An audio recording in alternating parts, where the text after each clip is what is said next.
Hello. Hello Ghalib भाई, आदाब अर्ज है। हाँ जी, क्या आदाब है जी, क्या हाल है, कैसे हो आप?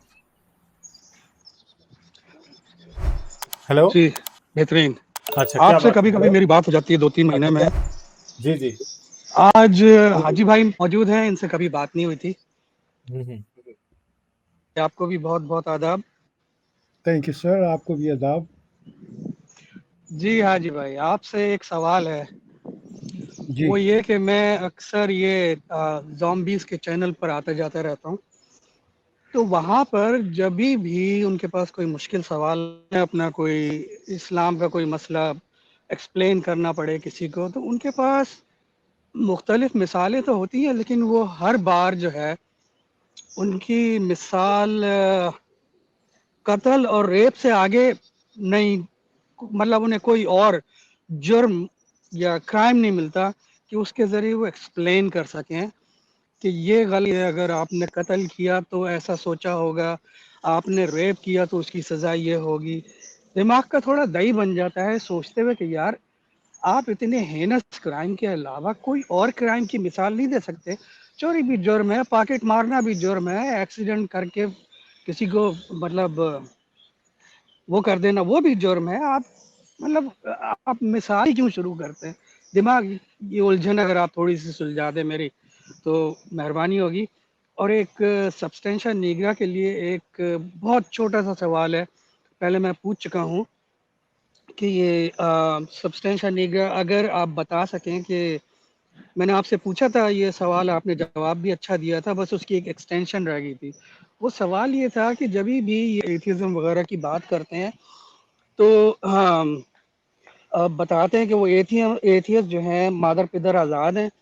और वो जैसे एथियस्ट होते हैं, हम फौरन अपनी बहू बेटियों बहनों के ऊपर जाके चढ़ जाते हैं। मेरा सब्सटेंशियल निग्रा से सवाल ये है कि भाईजान, ये वो कौन सा जेनरा देखते हैं पोर्न मूवीज का कि उनके दिमाग में इसके अलावा कोई बात समाती ही नहीं है? वो कौन सा जेनरा है पोर्नो मूवीज का? मैं थक गया हूँ अपने हाथ को प्रेग्नेंट करते करते, वो जेनरा मुझे मिला नहीं। Thank you. ये इन सब बातों का एक ही बात में जवाब आएगा, जो अपना निगरा साहब, मेरा ख्याल आपने ये दोनों क्वेश्चन पूछे हैं वो एक ही तरह के, एक ही नोयत के हैं। जी निगरा साहब, आप प्लीज। हाजी भाई, आप पहले पहले क्वेश्चन को आप एड्रेस कर लें, फिर अगर नहीं नहीं, कोई आप चलिए, आप शुरू की, because you will do a lot better job than me. नहीं नहीं, आप वो कत्ल और रेप वाली बात तो कर दें, जो वो बात करना चाह रहे थे। मैं समझा नहीं, मुझे एग्जैक्टली पता नहीं वो किस चैनल की बात कर रहे थे, ज़ॉम्बीज़ चैनल की। तो शायद आप राइट। फिर मतलब मौलवियों की बात कर रहे थे, मौलवियों की, और ओके, आपको पता ही है कि वो किसकी बात कर रहे होंगे, वो एक हजरत जो हैं उनकी बात हो रही होगी। और मैं अगर इस पे थोड़ा सा ऐड कर दूं हाजी भाई। Sure sure, go ahead. यार देखें, ये एक बड़ा सिंपल सा रूल है कि जो आदमी जो होता है ना, वो गलत पोजीशन को डिफेंड कर रहा होता है, उसे हमेशा एक्सट्रीम एग्जांपल्स देने पड़ते हैं। ठीक है, ये प्रॉब्लम है, हमेशा एक्सट्रीम एग्जांपल्स उसको देने पड़ते हैं। इनको हमेशा हजरत जी मोहम्मद को बचाने के लिए क्या एग्जांपल देना पड़ता है? वो अमेरिका ने एटम बम गिरा दिया था, इससे कम एग्जांपल नहीं आता इनको। ओ जी, फलां जगह पे फलां हो गया था, यानी बिल्कुल दुनिया में जो सबसे एक्सट्रीम इमोरल एग्जांपल्स है ना, वो इनको देने पड़ते हैं, उससे कम इनको नहीं होता। और यानी अपने आप को डिफेंड करने के लिए, हजरत मोहम्मद को डिफेंड करने के लिए इनको दूसरों की ऐसी चीजें दिखानी पड़ती हैं जो कि अगर वो करते भी हैं ना, तो वो कौन से अल्लाह के नबी हैं। ठीक है, तो जी। ये बात है असल में। तो तो मतलब इनके असल नारियल में में ही कोई खराबी है? हाँ, ये बस एक्सट्रीम पॉइंट जो बताना होता है, उसमें इंसान के साथ सबसे बड़ी बुरी चीज़ क्या हो सकती है? कत्ल। या कि अपना औरत के साथ सबसे बुरी चीज़ क्या हो सकती है? रेप। ठीक है ना? तो वो एक्सटेंड पे चले जाते हैं कि मतलब कि सारी बातें वो वहाँ पे ले जाते हैं। और बाकी बिल्कुल वही दूसरा क्वेश्चन भी यहीं से निकलता है, जो अपना अपना निगर साहब इज गोना डू इट। हम्म, हाँ जी, उसमें देखें भाई, बात ये है कि मैं थैंक यू। तो उनकी जो लैक ऑफ अंडरस्टैंडिंग है मोरालिटी की, मैं तो आपको जी एक एकेडमिक व्यू पॉइंट सामने रख देता हूँ, कई दफ़ा हमने सामने रखा है। और हम ये बात कह के कि काफ़ी, यानी एक बहुत ही रिपिटेटिव बात है कि इस मोरालिटी को समझने के लिए आपको एवोल्यूशन को समझना पड़ेगा। अगर वो नहीं समझते, हम उनके सामने केस रख सकते हैं, सब कुछ प्रेजेंट कर सकते हैं। पॉइंट ये है कि आपके सामने जो जिसको भी आप मोरालिटी कहते हैं उसके कुछ बेसिक पिलर्स हैं, ठीक है? उसमें एक आपकी बेसिक पिलर, उसका जो सेंट्रल जो जैसे लिंचपिन है वो एम्पैथी है, यानी खुद को दूसरे की पोजीशन में रख सकना। बाकी उसकी सारी जो मोरालिटी की चीजें, जिसमें सेंस ऑफ फेयरनेस है, जिसमें एक कॉन्सेप्ट ऑफ रिमोर्स है, यानी गिल्ट महसूस करना है, कंपैशन है, ये सारी कहीं ना कहीं इसके डांडे अल्टीमेटली एम्पैथी से जाकर जुड़ते हैं। Evolutionarily why is it important कि I should be able to place myself in the position of the other person. आप समझें कि अगर मेरे साथ, मैं आपको इसका एक सेल्फिश रीजन एवोल्यूशनरी पर्सपेक्टिव से एक्सप्लेन कर देता हूं, कि अगर मुझे ये सेंस भी करना है कि मेरे साथ अनफेयर ट्रीटमेंट हो रहा है, अगर मुझे अपने साथ अनफेयर ट्रीटमेंट को सेंस करना है, तो I need to have a concept of fairness, और मुझे दूसरे के साथ कंपैरिजन, यानी दूसरे की पोजीशन अगर मेरे से बेहतर किसी के साथ हो रहा है तो मुझे उसके लिए भी दूसरे की पोजीशन में जाने की जरूरत है। इसलिए एवोल्यूशनरीली एम्पैथी जो है, उसके जो बिहेवियर्स हैं, यानी कि अपने आप को दूसरे की पोजीशन में डालने की, रख सकने की जो कैपेबिलिटी है, ये एक ऐसा बिहेवियर है कि ये आपको एक सर्वाइवल एज देगा। और एवोल्यूशन का बेसिक प्रिंसिपल ये है कि अगर वो 1% भी आपको एज देता है, यानी कि इफ इट्स 51-49 भी वाली सिचुएशन भी है, तो वो जो 1% एज है वो over a long period of time वो सर्वाइवल एज की वजह से वो फैलेगा। तो ये इसकी कहानी है। बाकी क्या ये एविडेंस हमारे पास है कि नहीं है? बिल्कुल हमारे पास है। कि क्या जेनेटिक अंडरपिनिंग ऑफ मोरालिटी है कि नहीं है?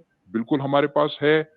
यानी ये हम कितनी दफा बात कर चुके हैं कि जो ऑक्सीटोसिन रिसेप्टर जीन है, OXTR जिसको बोलते हैं, वो लोगों के अंदर जाहिर बात है जेनेटिकली इनहेरिट होती है। लोगों के अंदर जाहिर बात है किसी भी ट्रेट के अंदर वेरिएशन होगी पॉपुलेशन में। आप ये असेस कर सकते हैं आज की तारीख में कि ऐसी स्टडीज मौजूद हैं जो आपको बताती हैं कि जो ये जो ऑक्सीटोसिन रिसेप्टर जीन का जो एक्सप्रेशन है, उसकी वेरिएशन स्ट्रांगली कोरिलेटेड है किस चीज से? मेरी कैपेबिलिटी कि मैं किसी दूसरे को डिस्ट्रेस में देखकर, स्ट्रेसफुल सिचुएशन में देखकर मैं कितना पेन महसूस कर सकता हूं। ये स्ट्रांगली कोरिलेटेड है।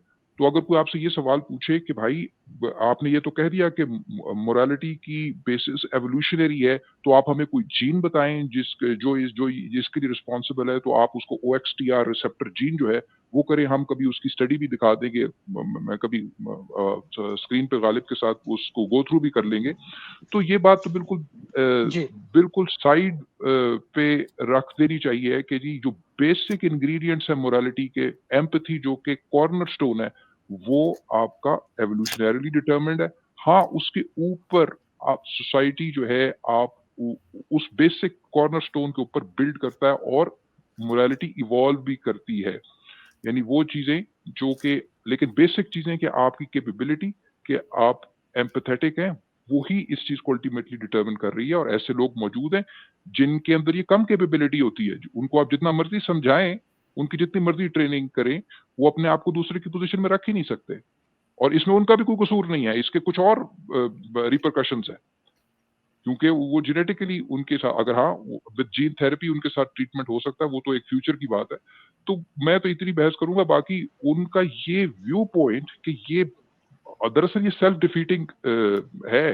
मैं एक आपको एक वन लाइनर ये भी दे दूं कि ये एक सेल्फ डिफीटिंग चीज है इस वजह से कि जब वो इस नजरिए से ये बात लाते हैं कि वो एथियस्ट को इरिटेट करेंगे ये बात करके, कि जब वो ये उन पर ये इल्जाम लगाएंगे कि जिस दिन आपने मजहब छोड़ा, जिस दिन आप मजहब के फोल्ड से आए, तो उससे अगले दिन आपको बहुत सारी चीजें, ऐसे बिहेवियर जो कि एक रात पहले तक आपको बुरे लगते थे, अब वो आपको अच्छे लगने शुरू हो जाएंगे और आप उन बिहेवियर्स की तरफ अट्रैक्ट होना शुरू हो जाएंगे। ये वो एथियस्ट को इरिटेट करने के लिए करते हैं। अब ये एक सेल्फ डिफीटिंग बात इस वजह से है क्योंकि वो मान रहे हैं कि एथियस्ट इससे इरिटेट होंगे। इसका मतलब वो मान रहे हैं कि अभी भी बात ये एथियस्ट को बुरी लग रही है। तो उनका जो प्रेमिस है जिसकी वजह से वो हरकत करते हैं, वही उन्हें बताता है कि ये बात गलत है। Yeah, I think you're nailing it pretty good.